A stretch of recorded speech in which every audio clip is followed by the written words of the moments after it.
आज का हमारा टॉपिक है किंगडम्स ऑफ लाइफ कि लाइफ के किंगडम्स कौन कौन से हैं।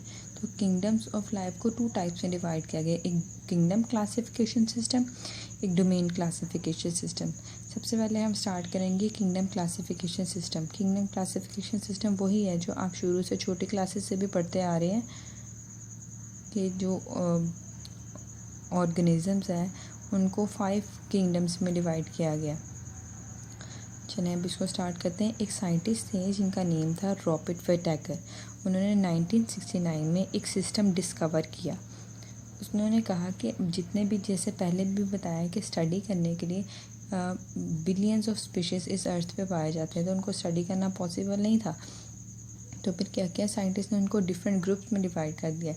इसी को पेश नज़र रखते हुए रॉबर्ट विटाकर ने एक सिस्टम बनाया क्लासिफिकेशन का। उस सिस्टम को नेम दिया गया किंगडम क्लासिफिकेशन सिस्टम। इस सिस्टम में 5 किंगडम्स थे। फिर उन्होंने बेस बनाई कि बेस क्या होनी चाहिए क्लासिफिकेशन की। फर्स्ट ऑफ ऑल तो रखा गया कि सेलुलर ऑर्गेनाइजेशन। सेकेंड वन रखा गया mode of nutrition. Cellular organisation में आ जाता है कि जो ऑर्गेनिज्म है वो किस तरह के, सिंगल सेल्ड है, मल्टी सेलुलर है, 2 सेल है, किस तरह का प्रेजेंट है, यहाँ पे कॉलोनीज़ की फॉर्म में रहता है। इसको सबको प्लेस करते हैं सेलुलर ऑर्गेनाइजेशन में। नेक्स्ट है मोड ऑफ न्यूट्रिशन, के खाने का तरीका कैसा है, कि फोटोसिंथेसिस करते हैं, एब्जॉर्प्शन करते हैं या इंजेक्शन करते हैं। इन सबको भी माइंड में रख के फिर डिफरेंट जो स्पीशीज़ हैं उनको क्लासीफाई किया और ग्रुप्स में प्लेस किया। तो फिर उसका रिज़ल्ट ये निकला कि 5 किंगडम से। फर्स्ट किंगडम था मोनेरा, नेक्स्ट है प्रोटिस्टा, फिर प्लांटाई, fungi and last one is Animalia. अब यहाँ पे मैंने एक डायग्राम में ड्रॉ किया है। नीचे से अगर हम स्टार्ट करेंगे बेस से, तो बेस में मैंने लिखा है मोनेरा। मोनेरा सबसे बेसिक जो किंगडम है, जो सबसे स्टार्ट में इवॉल्व हुआ, कि ऐसा समझा जाता था उसमें प्रोकैरियोट्स थे। वो ऑर्गेनिजम्स जिसमें प्रॉपर न्यूक्लियस नहीं था, उन सब मेंबर्स को हमने प्लेस किया मोनेरा में। इस किंगडम में बैक्टीरिया, साइनोबैक्टीरिया, ये सारे ऑर्गेनिजम्स आ जाते हैं। फिर जब कुछ एवोल्यूशन आई, चेंज आया टाइम के साथ, फिर उसमें से एक और किंगडम इवॉल्व हुआ जिसको कहते हैं प्रोटिस्टा। एरो से भी पता चल रहा है कि मोनेरा के बाद प्रोटिस्टा उससे इवॉल्व हुआ। अब प्रोटिस्टा में क्या था, यूकैरियोटिक ऑर्गेनिजम्स थे। वो ऑर्गेनिज्म जिसमें प्रॉपर न्यूक्लियस था उनको कहते हैं यूकैरियोट्स। लेकिन उसके अंदर जो ऑर्गेनिजम्स थे वो सिंगल सेल थे, कि एक सेल पर मुश्तमिल थे, और वो एक सेल पर जो मुश्तमिल थे वो क्लोनीज़ की फॉर्म में भी रह सकते थे, कि वो सेल्स जो आपस में ग्रुप की फॉर्म में रहते हैं उसे कहते हैं क्लोनियल फॉर्मेशन। इस किंगडम में अमीबा और पैरामीशियम स्पीशी इंक्लूडेड है। नेक्स्ट है फिर प्रोटिस्टा से आगे 3 और नए किंगडम्स इवॉल्व हुए जिनका नेम है प्लांटाई, फंजाई एंड एनिमीलिया। सबसे पहले हम पढ़ेंगे प्लांटाई। प्लांटाई वो किंगडम है जिसमें eukaryotic organisms multi cellular main एक से ज़्यादा सेल पर मुश्तमिल थे और फोटोसिंथेटिक थे, मतलब लाइट की प्रेजेंस में अपने फूड की सेंसेस खुद करते थे। इसको बोलते हैं फोटोसिंथेटिक, खुद मतलब फूड बनाते थे। जो प्लांट्स थे वो वॉल्ड सेल्स थे, कि उसमें जो सेल्स थे वो कवर्ड थे, उसमें सेल वॉल प्रेजेंट थी और यूजुअली नॉन मोटाइल थे, कि मूव नहीं करते थे। ये सारी कैरेक्टरिस्टिक्स जिस स्पीशी में होती थी उसको उन्होंने किंगडम प्लांटाई में प्लेस कर दिया। नेक्स्ट आ गया फंजाई। फंजाई में यूकैरियोटिक और मल्टी सेलुलर के प्रॉपर सेल था और ज़्यादा तरह के प्रॉपर न्यूक्लियस था और ज़्यादा तरह के सेल्स प्रेजेंट थे। इसमें भी यही था कि वॉल्ड सेल्स थे, सेल वॉल प्रेजेंट थी, नॉन मोटाइल थे, मूव नहीं करते थे। फिर पर एक चीज़ इनकी डिफरेंट थी, मोड ऑफ न्यूट्रिशन इनका प्लांट से मुख्तलिफ था, डिफ़र करता था। वो कैसे, कि प्लांट्स तो फूड अपना खुद बनाते, ये भी फूड जो, लेकिन जो फंजाई है फूड खुद नहीं बनाते लेकिन एब्जॉर्ब करते हैं।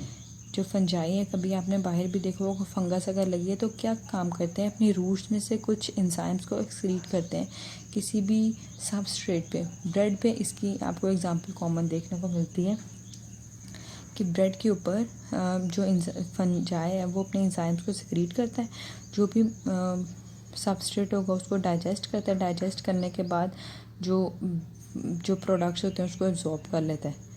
तो फंजाई को कहते हैं डीकम्पोजर्स। तो इनका मोड ऑफ न्यूट्रिशन कैसा था, एब्जॉर्प्टिव था और जो प्लांट्स थे उनका मोड ऑफ न्यूट्रिशन फोटोसिंथेटिक था कि फोटोसिंथेसिस करते थे। लास्ट किंगडम में एनिमीलिया। अब एनिमीलिया में क्या था, एनिमीलिया में यूकैरियोटिक ऑर्गेनिजम्स थे, मल्टी सेलुलर थे और क्या काम करते थे, इंजेक्शन करते थे। जो एनिमल्स है वो खाते हैं, मतलब ईट करते हैं। इंजेक्शन, डाइजेशन, एक्सक्रीशन, ये सारे प्रोसेसेस एनिमीलिया के कैरेक्टरिस्टिक्स हैं। तो लेकिन इसमें एक बात थी कि इसमें सेल वॉल नहीं प्रेजेंट थी और ये मोटाइल थे कि मूव करते हैं, एनिमल्स एक जगह से दूसरी जगह पे जा सकते हैं।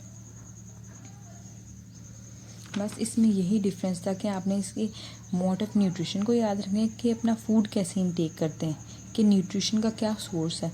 और दूसरी बात कि इसमें सेल्स की ऑर्गेनाइजेशन कैसे की, मल्टी सेल है, सिंगल सेल है, कॉलोनियल फॉर्म में रहता है, और कौन कौन सी एग्जांपल्स इसमें इम्पोर्टेंट है।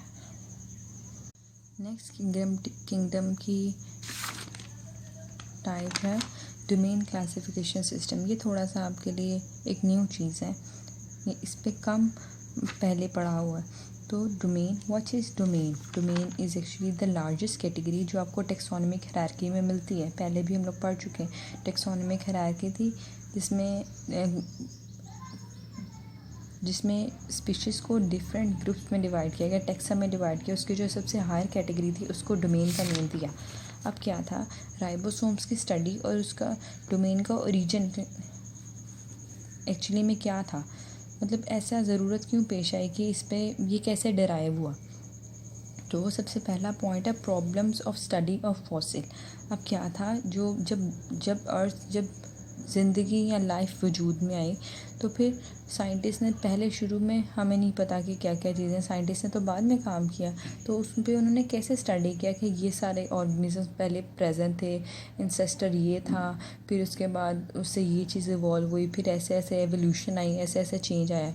तो वो सारा कुछ उन्होंने स्टडी किया फॉसिल से। फॉसिल रिमेन्स होते हैं जो किसी भी स्पीशी या ऑर्गेनिज्म के रह जाते हैं, जिस तरह डायनासोर्स के। आपको अब सिर्फ उसके रिमेन्स या फॉसिल्स ही देखने को मिलते हैं म्यूज़ियम्स में या फिर वैसे बुक्स में, लेकिन वो असल में प्रेजेंट नहीं है।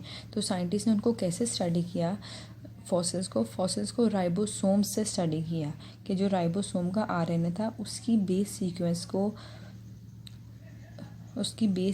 को फाइंड किया, फिर उसको फाइंड करके उससे ये अंदाज़ा लगाया या उस पर ये रिसर्च की और पता लगाया कि ये वाला फॉसिल कितने साल पुराना है, या फिर ये वाला जो ऑर्गेनिज्म है इसका स्ट्रक्चर कैसे का था, ये किस तरह का मोड ऑफ न्यूट्रिशन था, या फिर कैसे ये रहता था, प्रोकैरियोटिक था, यूकैरियोटिक था, ये सारी स्टडी।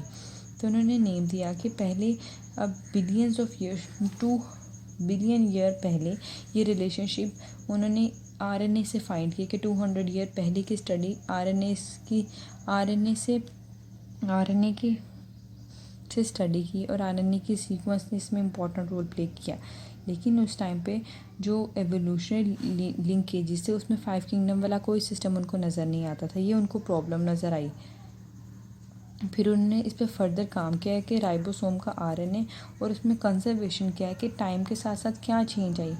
जो प्रोकैरियोटिक ऑर्गेनिज्म थे उन्होंने मोस्टली अपने आप को कंजर्व रखा के बचाने की कोशिश की।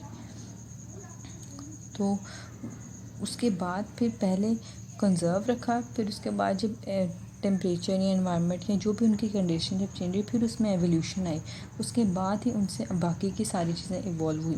ये जब आप पढ़ोगे डिफरेंट डोमेन्स तो उसमें आपको ये पॉइंट क्लियर होगा कि कैसे एक जो डोमेन है वो दूसरे डोमेन से इवॉल्व हुई, या फिर एक ही स्पीशी के काफ़ी सारे इंसेस्टर हो सकते हैं, एक इंसेस्टर से काफ़ी सारे स्पीशीज़ इवॉल्व हो सकते हैं।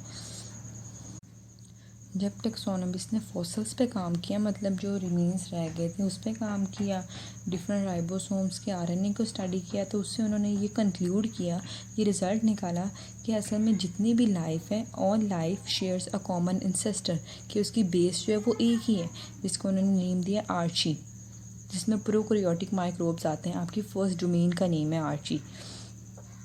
तो उसके बाद इन्होंने जब देखा तो उन्होंने कहा कि 3 मेजर एवोल्यूशनरी लिंकेजेस हो सकते हैं, हर लिंकेज को उन्होंने नेम दिया एक डोमेन।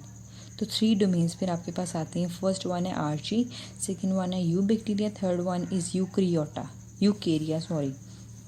तो जो फर्स्ट है आर्ची, उसमें प्रोकैरियोटिक माइक्रोब्स आते हैं और ये जो माइक्रोब्स हैं ये एक्सट्रीम एनवायरनमेंट में भी सर्वाइव कर पाते हैं। जब पहले अर्थ इवॉल्व हुआ था उस पर बहुत गर्मी थी, क्योंकि ऐसा समझा जाता है कि अर्थ एक बॉल की तरह थी और बॉल के अंदर लावा था या फिर हीट थी। उस हीट वो एकदम से फटा और उसके बाद फिर अर्थ वजूद में आया। तो उस टाइम पे एक्सट्रीम एनवायरनमेंट थी कि हार्श कंडीशन थी, उन हार्श कंडीशंस पे प्रोकैरियोटिक माइक्रोब सर्वाइव करते थे और इनमें जो मोड ऑफ न्यूट्रिशन था वो ऐसा जितना क्लियरली डिफाइन नहीं किया गया। बस आपने इतनी बात याद रखनी कि प्रोकैरियोटिक माइक्रोब से और ये एनएरोबिक एनवायरनमेंट में रह सकते थे कि ऑक्सीजन की एब्सेंस में भी सर्वाइव कर पाते थे। फिर ये सबसे प्रिमिटिव फॉर्म थे लाइफ के। प्रिमिटिव लाइफ फॉर्म्स मतलब सबसे पहले की जो लाइफ थी वो प्रोकैरियोटिक माइक्रोब से, प्रोकैरियोट्स इस अर्थ पे प्रेजेंट थे। फिर उसके बाद नेक्स्ट जो 2 डोमेन्स है जिसको यूबैक्टीरिया और यूकैरिया का नेम देते हैं, वो इन्हीं दोनों इसी एक डोमेन से नेक्स्ट 2 डोमेन्स डिराइव हुई कि आर्ची ई से यूबैक्टीरिया बना और आर्ची ई से यूकैरिया बना। फिर जो यूबैक्टीरिया था उसमें 2 बैक्टीरियाज आ जाते थे, ये भी प्रोकैरियोटिक ऑर्गेनिजम्स थे। ये इनकी भी जो मोड ऑफ लाइफ थी वो एनारोबिक थी कि ऑक्सीजन की एब्सेंस में ये लोग ज़िंदा रह सकते थे। लास्ट वन है यूकैरिया, इसमें सारे यूकैरियोटिक ऑर्गेनिजम्स आ जाते हैं। बट ऐसा समझा जाता है ये जो यूकैरिया है वो यूबैक्टीरिया से कम सिमिलर है देन आर्ची, कि यूकैरिया की ज़्यादा जो सिमिलैरिटी है या उनका जो इंसेस्टर है वो आर्ची को समझा जाता है।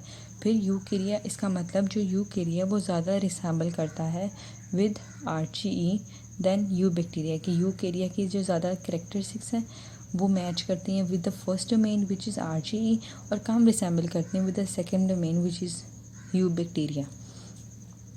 अब एवोल्यूशन ऑफ यूकैरिया जो डोमेन थी वो कैसे इवॉल्व हुई, तो फिर क्या था। अब जैसे जैसे फर्स्ट टाइम आपको बताया, पहले भी लेक्चर में बताया गया कि जो आर्ची थी वो प्रोकैरियोटिक माइक्रोब से और ऑक्सीजन की एब्सेंस में सर्वाइव करते थे। फिर तक ऑलमोस्ट 1.5 बिलियन ईयर्स एगो जो फोटोसिंथेटिक ऑक्सीजन थी, अब ऑक्सीजन तो वो यूज़ करते नहीं थे, तो फिर क्या था, ऑक्सीजन अक्यूमुलेट होना शुरू हो गई, कि जमा होना शुरू होगी एटमॉस्फेयर में, हवा में। तो जब वो वहाँ जमा होना शुरू हो गई फिर ओज़ोन की प्रोडक्शन हुई, कि ओज़ोन की एक लेयर बनी जिसको हम O3 का नेम देते हैं।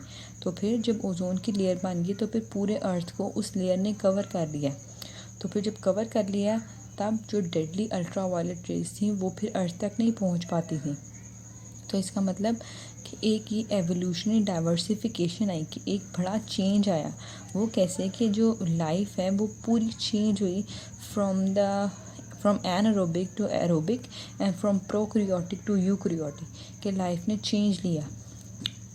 तो ये जो चेंज है फिर आपके पास नेक्स्ट जो यूकैरिया उसी में हम आगे स्टडी करते हैं कि यूकैरियोटिक ऑर्गेनिजम्स इवॉल्व हुए, फिर इससे ही नेक्स्ट मॉडर्न लिंकेजेस बनी जिसको नेम देते हैं protist, fungi, plants and animals. Next है controversies about domain classification system, कि क्या प्रॉब्लम्स थी कि इसको अभी तक यूनिवर्सली एक्सेप्ट नहीं किया गया। फर्स्ट वन है traditional and modern approaches and the second is status of protist, के प्रोटिस्ट का जो प्रोटिस्ट हैं उनका क्या स्टेटस है। तो पहले हम देखते हैं कि मॉडर्न और ट्रेडिशनल अप्रोचेस। अब ऐसा समझा जाता है कि जो जितने भी यूकैरियोटिक ऑर्गेनिजम्स हैं उनमें क्लोज रिलेशनशिप है, ऑफ कोर्स उनका जो इंसेस्टर होगा वो भी सेम होगा, लेकिन कुछ बायोलॉजिस्ट ने कहा कि इन डोमेन्स का आपस में रिलेशन होना ये कुछ स्ट्रेंज है और अनसेटलिंग है, कि उनको सेटिस्फाइड आंसर्स इसके नहीं मिले। लेकिन ये जो रिलेशनशिप्स है ये न्यू है और इनकी बेस सेलुलर है, सेलुलर करैक्टरिस्टिक्स आपस में सेम होती हैं। लेकिन जो ट्रेडिशनल टेक्सोनोमिस्ट हैं, मतलब जिन्होंने जो पहले का काम किया, जो रवायती तरीक़ों से काम करते हैं, उन्होंने पूरे ऑर्गेनिज्म करैक्टरिस्टिक्स को स्टडी किया और उसी को यूज़ किया। लेकिन जो ज़ूलॉजिस्ट हैं, जो अब के टेक्सोनोमिस्ट हैं, उनको इसका अभी तक कोई सेटिस्फाइड आंसर नहीं मिला, इसलिए डोमेन है वो अभी तक यूनिवर्सली एक्सेप्ट नहीं हो पाई। फिर नेक्स्ट है स्टेटस ऑफ प्रोटिस्ट, के जो प्रोटिस्ट है अब एनिमिलिया, प्लांटाई और फंजाई, इनको तो किंगडम्स बना दिया गया, जो आप लोग इसमें 5 किंगडम क्लासिफिकेशन सिस्टम में भी पढ़ते हो। कि ये जो थे इस पे इतनी बहस नहीं हुई कि प्लांटाई, फंजाई और एनिमिलिया इनको किंगडम्स माना जाता था, लेकिन एक क्वेश्चन अराइज़ हुआ, कुछ डिफरेंट क्वेश्चंस अराइज़ हुए कि जो मॉलिक्यूलर स्टडीज़ हैं वो ये समझते हैं कि प्रोटिस्ट को शुरू से ही एक अलग लिंकेज में रखना चाहिए था, कि एक डोमेन सेपरेट होनी चाहिए थी, ना कि ऐसा होता कि इसको बाद में कहा जाता कि इससे इवॉल्व हुई। पूरी डोमेन एक अलग होनी चाहिए थी प्रोटिस्ट की, इसलिए भी इसका जो स्टेटस है इसको डोमेन का स्टेटस देना चाहिए था प्रोटिस्ट को, ना कि किंगडम का स्टेटस दिया जाता। इसीलिए इस पे कुछ कंट्रोवर्सीज और बहस चल रही है। यही 2 रीज़न्स है कि जो डोमेन क्लासिफिकेशन सिस्टम है वो अभी तक यूनिवर्सली एक्सेप्ट नहीं हो पाया।